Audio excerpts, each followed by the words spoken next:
एक छोटे से गांव में एक प्राचीन मंदिर था जहां का पुजारी रामदास जी बहुत ही सिद्ध और भक्तिमान था। मंदिर के भीतर एक अजीब सी शांति और दिव्यता थी। लोग दूर दूर से आते थे, परंतु कोई भी पुजारी की गहरी आंखों के रहस्यों को समझ नहीं पाता था। रामदास जी का दिन प्रातः सूर्योदय से पहले मंदिर में पूजा करने से शुरू होता। उन्होंने कभी भी किसी से अपनी साधना या भक्ति के बारे में नहीं बताया था। लेकिन एक रात गांव में एक अजीब घटना घटी। एक युवक अर्जुन मंदिर के पास से गुजरते हुए अचानक रामदास जी के कमरे से एक अनहोनी सी आवाज सुनने लगा।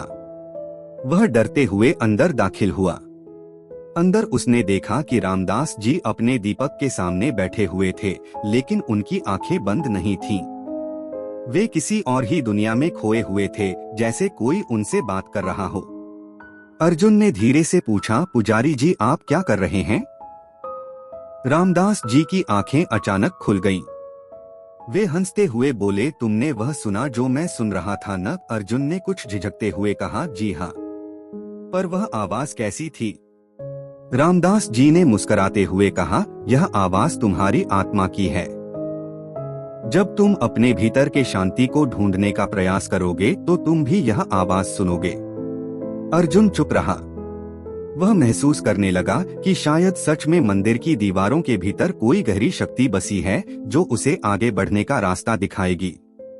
इसके बाद रामदास जी ने अर्जुन से कहा, हर पूजा हर मंत्र में एक अदृश्य शक्ति है जो तुम्हारे भीतर छिपी हुई है।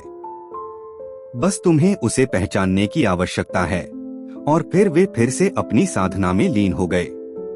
अर्जुन धीरे धीरे समझने लगा कि मंदिर और उसके पुजारी का असली उद्देश्य क्या था, न केवल बाहरी पूजा बल्कि अपनी आत्मा के भीतर की पूजा को भी पहचानना। वह रात अर्जुन के जीवन का एक मोड़ बन गई और वह मंदिर की शक्ति को कभी नहीं भूल सका। ये कहानी आपको कैसी लगी कमेंट करके जरूर बताना।